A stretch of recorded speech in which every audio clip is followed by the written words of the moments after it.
ፍጡር ቤዛ መሆን አይችልም። ይግባችሁ። ቤዛ ማለት ስለሌላ ተላልፎ መሰጠት ማለት ነው። ነይ እምዬ ማርያም ቤዛ ነሽ አሉ ለዓለም። እመቤታችን ቤዛ አይደላችም። ቤዛ ልጇ ነው። አትደንግጡ። ቤዛ ልጇ ነው።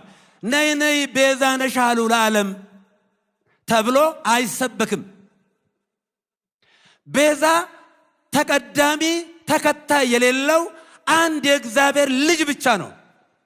መጽሐፍ ቅዱስ አውጡ ዕብራውያን ምዕራፍ 9 ቁጥር 11 ላይ ምዕራፍ 9 ቁጥር 11 ላይ ምን ይላል? ነገር ግን ክርስቶስ መጣ ዘንድ ላለው መልካም ነገር ሊቀ ካህናት ሆኖ በምትበልጠውና በምትሻለው በእጆችም ባልተሰራች ማለት ለዚህ ፍጥረት ባልሆነች ድንኳን ፈጽሞ ወደ ቅድስ በገዛ የዘላለም ቤዛነትን አግኝቶ በገዛ ደሙ ገባ እንጂ በፍየሎችና በኮርማዎች አይደለም። በፍየሎች በኮርማዎች አይደለም። ሚካኤል ቤዛ መሆን አይችልም። ገብርኤል ቤዛ አልሆነም። አብርሃም ቤዛ አልሆነም። የትኛውን ፍጡር ቤዛ አልሆነም። ለዘላለሙ ልጇ ነው ቤዛ። የእመቤታችን የቅድስት ድንግል ማርያም ልጇ የዓለም ቤዛ፣ የዓለም መድኃኒት፣ ለዓለም የተከፈለ ዕዳ በቀራንዮ ላይ የሞትና የኃጢአት መድኃኒት ሆኖ ለኛ የተሰጠ ልብ በሉ። ስለዚህ የዘላለም ቤዛነትን አግኝቶ አንድ ጊዜ ፈጽሞ ነው የሚለው። ስንት ጊዜ ይላል? አንድ ጊዜ ፈጽሞ በገዛ ደሙ ገባ እንጂ በፍየሎችና በኮርማዎች አይደለም። አንድ ጊዜ ፈጽሞ በዛሬው ዕለት በዕለተ ዓርብ የከፈለው ቤዛነት ለዘላለሙ ሲያድንና ልብ በሉ። እኔ ሕይወት ነኝ ማለት ከኔ ውጪ ሌላ ሕይወት የለም ማለቱ ነው። ከሰማይ በታች ከምድር በላይ የሚድኑበት ሌላ ሕይወት የለም። ሕይወት ጌታችን አምላካችን መድኃኒታችን ኢየሱስ ክርስቶስ ነው ይላል ሐዋርያው ቅዱስ ጴጥሮስ።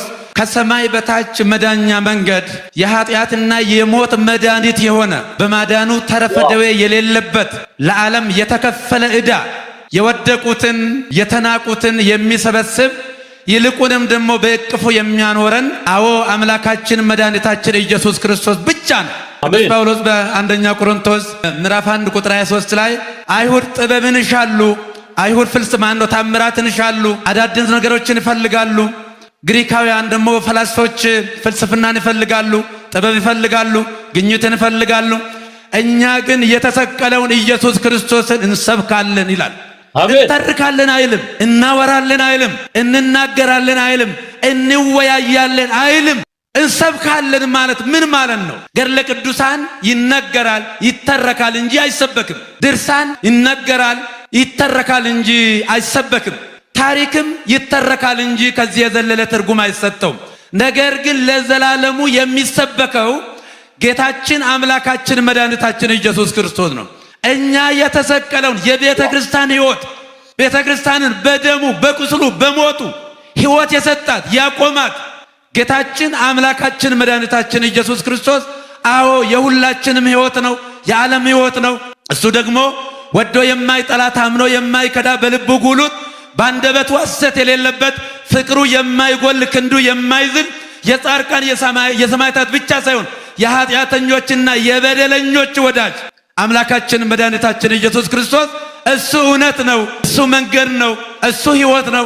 ስለዚህ ለዘላለሙ በምድርም የምንሰብከው የምንመሰክረው በሰማይም በምስጋና የምንቀጥለው ታላቁ የ2000 ዘመን ትኩስ ርዕሰ ዜና የሆነው አምላካችን መድኃኒታችን ኢየሱስ ክርስቶስ ለዚህ ታላቅ አገልግሎት ስለጠራችሁ ደስ ይበላችሁ።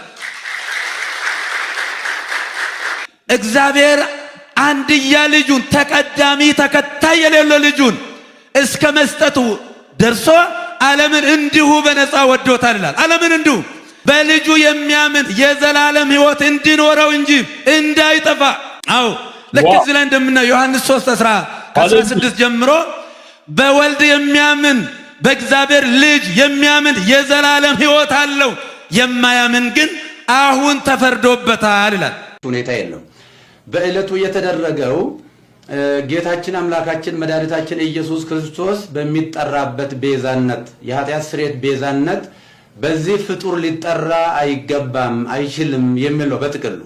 አው ትክክል ነው። ከመልአክ ጀምሮ እስከ ሰው ያለ ሁሉ ወይም ደግሞ ዓለም ከተፈጠረ ዘመን ከተቆጠረ ጀምሮ እስካሁን ድረስ ያለ ወይንም ደግሞ እስከ ዕለተ ምጽአት ድረስ የሚቀጥል ሁሉ ኢየሱስ ክርስቶስ ጌታችን መከራቸው የተቀበለውን መከራ ቢቀበል ጌታችን አምላካችን መድኃኒታችን ኢየሱስ ክርስቶስ በቀራንዮ የከፈለውን ቤዛነት ማንም ሰው መክፈል አይችልምና እሱ የኃጢአትና የሞት መድኃኒት በማዳኑ ተረፈ ደዌ የሌለበት የዓለም ቤዛነቱ የኃጢአት ስርየት ነው።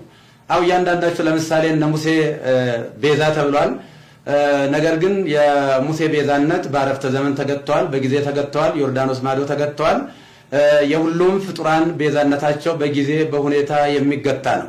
ነገር ግን በጊዜና በሁኔታ የማይገታ ለዓለሙ ሁሉ ቤዛ የሆነ ከሰማይ በታች ከምድር በላይ መዳኛ የማን ነው?